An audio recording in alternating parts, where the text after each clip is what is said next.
నేను ఒంటరిగా ఉన్నదే లేదండి. నాతో పాటు చాలా మంది ఇక్కడొచ్చి సెలబ్రేట్ చేసుకున్నట్టు, ఎవరెవరో మాట్లాడుతున్నట్టు ఫీలింగ్ కలిగింది. అసలు అమేజింగ్ అన్నమాట. నాకిప్పటికీ గూస్ బంప్స్ వస్తుందండి. నాకు లిటరల్‌గా నాకు ఐస్‌లో నుంచి వాటర్ వస్తుంది. తెలీదు నాకెందుకు వాటర్ వస్తుందో కూడా నాకు తెలీదనమాట. నా లైఫ్‌లో maybe this is the first thing అనమాట. ఫ్రమ్ స్క్రాచ్ నుంచి ఎండ్ వరకు పూజ చేసిందంటే మేబీ దాని వల్లనే నాకు ఈ ఫ్లయింగ్ వస్తుందనుకుంటా. Yeah! Devi made me so happy. I am thankful to Devi, Varalakshmi Devi. Hi guys! Welcome back to Hasini సిల్ఫినిట్. సో ఈరోజు మీ ముందుకు చిన్న పూజతో వచ్చాను. అండ్ దానికంటే ముందు అందరికీ వరలక్ష్మి వ్రతం శుభాకాంక్షలండి.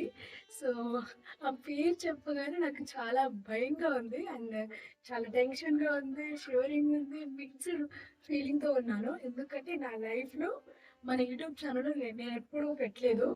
నేనెప్పుడు పూజలు చేయలేదు. And I'm never kind of a person like I will do this puja, that puja and ఇది ఫాలో అవ్వాలి, అది ఫాలో అవ్వాలి అలానేం ఏం కాదు. ఐయామ్ లైక్ ఫ్రీ బర్డ్ అనమాట. సో నార్మల్‌గా ఎళ్లి దండం పెట్టుకుంటాను అంతే. I know this only. ఎలాంటి హంగామా లేకుండా నా దగ్గర ఉన్న వస్తువులతోటి ఆహ్, చేస్తున్నాననమాట. ఫ్రెండ్స్‌ని గూడా అడిగాను, కొలీగ్స్‌ని గూడా అడిగాను. అండ్ అందరిని అడిగాను. లైక్ ఎలా చేయాలి? ఎలా చేయాలి? ఎలా చేయాలి? ఎలా చేయాలి? అందరూ ఒక్కొక్క రకంగా చెప్పారు. బట్ కామన్ పాయింట్ అయితే నాకు అర్థమైంది. ఎలా చేయాలనేది.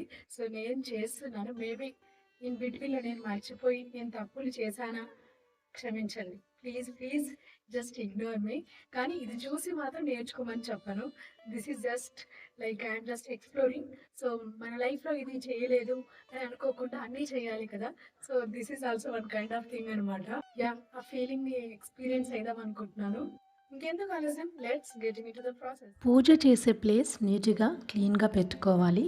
అమ్మవారిని పూజ స్థలంలో ఏర్పాటు చేసుకొని, పువ్వులతో అందంగా అలంకరించుకున్నానండి. తర్వాత మన సాంప్రదాయం ప్రకారం ముందుగా వినాయకుడిని పూజించాలి కాబట్టి, పసుపుతో గణపతిని తయారు చేసుకొని, తమలపాకుపై ఉంచి కుంకుమ బొట్టు పెట్టి, పువ్వులతో అలంకరించుకున్నాను. పూజలో ఎలాంటి ఆటంకాలు లేకుండా పూర్తవ్వాలని వినాయకుడిని మనస్ఫూర్తిగా ప్రార్థించుకున్నాను. అమ్మవారి కలశాన్ని సిద్ధం చేసుకున్నాను. ప్లేట్లు బియ్యం వేసుకొని దానిపైన చెంబు ఉంచి పసుపు కుంకుమలతో అలంకరించుకున్నాను. చెంబులో సగానికి నీళ్లు పోసి పసుపు కుంకుమ అక్షతలు ఒక కాయిన్ అండ్ మామిడి ఆకులు పెట్టి వాటిపైన కొబ్బరికాయను ఉంచాను. కొబ్బరికాయకు బ్లౌజ్ పీస్ను ట్రయాంగిల్ షేప్లో ఫోల్డ్ చేసి పసుపు కుంకుమ గాజులు పువ్వులతో అమ్మవారిని అలంకరించుకున్నాను. ఈ కలశాన్ని సాక్షాత్తు వరలక్ష్మి అమ్మవారి స్వరూపంగా భావించి అమ్మవారిని మనస్ఫూర్తిగా ఆవాహనం చేసుకొని పూజని ప్రారంభించాను. అమ్మవారి కోసం తోరాన్ని సిద్ధం చేసుకున్నాను. పసుపు దారంతో 9 పోగులు చేసి 9 ముడులు వేసుకొని అమ్మవారిని తలుచుకుంటూ పూజలో ఉంచాను. తర్వాత ఆ తోరాన్ని నా కుడి చేతికి కట్టుకున్నాను.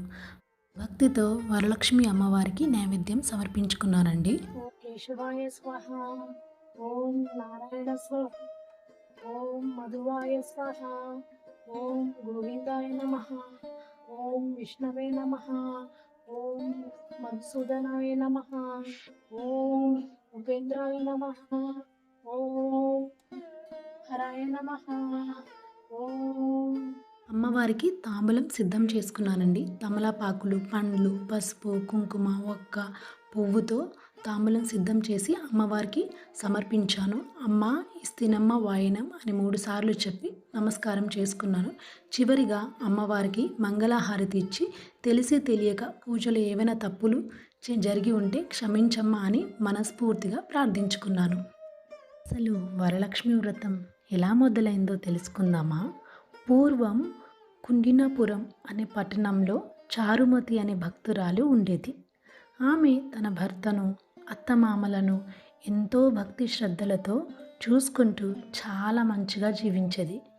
ఆమె భక్తికి సంతోషించిన లక్ష్మీదేవి ఒకరోజు చారుమతికి కలలో కనిపించి శ్రావణ మాసంలో పౌర్ణమికి ముందు వచ్చే శుక్రవారం తనను వరలక్ష్మి రూపంలో పూజించమని చెప్పిందంట.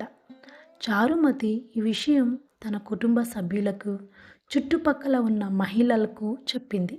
అందరూ కలిసి భక్తి శ్రద్ధలతో వరలక్ష్మి వ్రతం చేసుకున్నారు.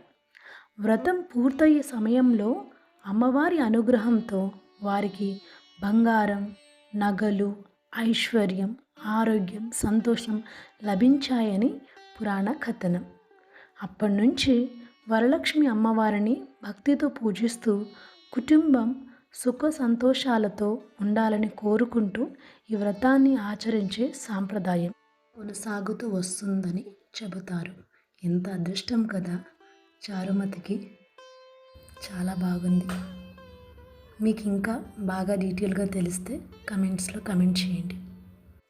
ఇదండి, ఈ విధంగా సెలబ్రేట్ చేసుకున్నాను.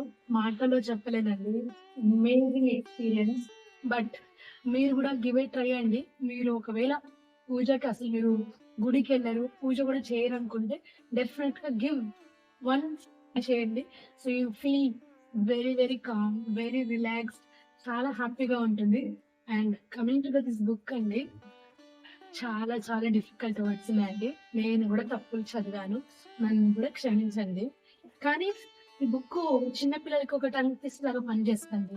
చిన్నపిల్లలకి మంచి నోట్ వినాలి, వాళ్ళు ఎలాంటి హార్డ్ వర్డ్స్ ఇంకా స్పష్టంగా పలకాలంటే మనం చిన్నప్పటి నుంచే వాళ్ళకి ఇలాంటి బుక్ చదివించడం చేయడం వల్ల వాళ్ళు ఫ్యూచర్ లో వాళ్ళకి అలాంటి ప్రాబ్లమ్స్ రావన్నమాట. అండ్ మీరు కూడా ట్రై చేసి చదవండి. మీకు ఎన్ని తప్పులు పోయారో కూడా కమెంట్ లో కమెంట్ చేయండి, కమెంట్ బాక్స్ లో. మీ అందరికి కూడా మరొకసారి వరలక్ష్మి వ్రతం శుభాకాంక్షలు. అండ్ మీరు ఎలా జరుపుకున్నారు? మీరు సింగిల్ గా జరుపుకున్నారా, ఫ్యామిలీతో జరుపుకున్నారా, ఏ విధంగా జరుపుకున్నారో నాకు కమెంట్ బాక్స్ లో కమెంట్ చేయండి. చలో మరి కలుద్దాం, బాయ్.